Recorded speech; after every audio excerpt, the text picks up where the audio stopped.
భూమి మీద కాలుష్యం గురించి మనకు తెలుసు, కానీ ఇప్పుడు ఆకాశంలో కూడా చెత్త పెరిగిపోతుంది.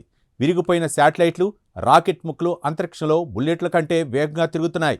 అసలు ఈ అంతరిక్ష వ్యర్థాలు చేస్తున్న నష్టం ఏంటి? వీటి వల్ల భవిష్యత్తులో గ్లోబల్ కమ్యూనికేషన్ ఆగిపోతుందా? ఇప్పుడు ప్రైమ్ లైన్ ప్రత్యేక కథనంలో తెలుసుకుందాం.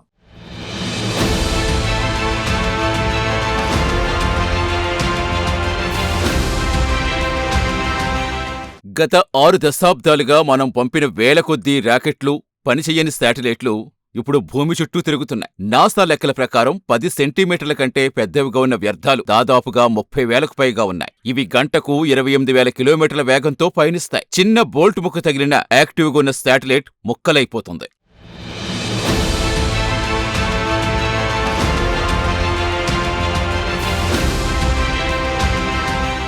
ఒక శాటిలైట్ మరో వ్యర్థాన్ని ఢీకుంటే మరిన్ని వేల ముక్కలు తయారవుతాయి. ఇలా ఒకదానికొకటి తగిలి అంతరిక్షమంతా చెత్తతో నిండిపోవడం కెస్లర్ సిండ్రోమ్ అంటారు. ఇదే జరిగితే భవిష్యత్తులో మనం కొత్త శాటిలైట్లు పంపడం అసాధ్యమవుతుంది. అంటే జీపీఎస్, ఇంటర్నెట్, టీవీ ప్రసారాలు అన్నీ నిలిచిపోయే ప్రమాదం ఉంది.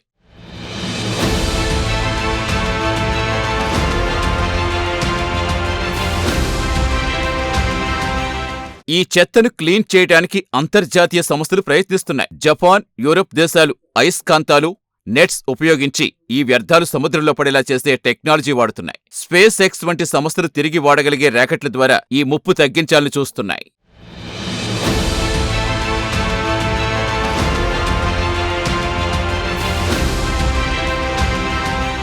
మనం భూమిని కలుషితం చేసింది చాలక ఇప్పుడు అంతరిక్షాన్ని కూడా ప్రమాదంలోకి నెట్టేస్తున్నాం.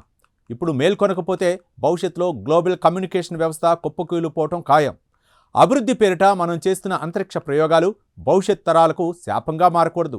భూమిని కాపాడుకున్నట్లే అనంత విశ్వాసాన్ని కూడా కాలుష్యరహితంగా ఉంచుకోవాల్సిన బాధ్యత మనందరిది. అప్పుడే రేపటి తరం సురక్షితమైన సాంకేతిక ఫలాలను అందుకోగలదు. ఇది ఇవాల్టి ప్రైమ్ 9 ప్రత్యేక కథనం. మరో ఎపిసోడ్లో మళ్ళీ కలుసుకుందాం. చూస్తూనే ఉండండి ప్రైమ్ 9 న్యూస్.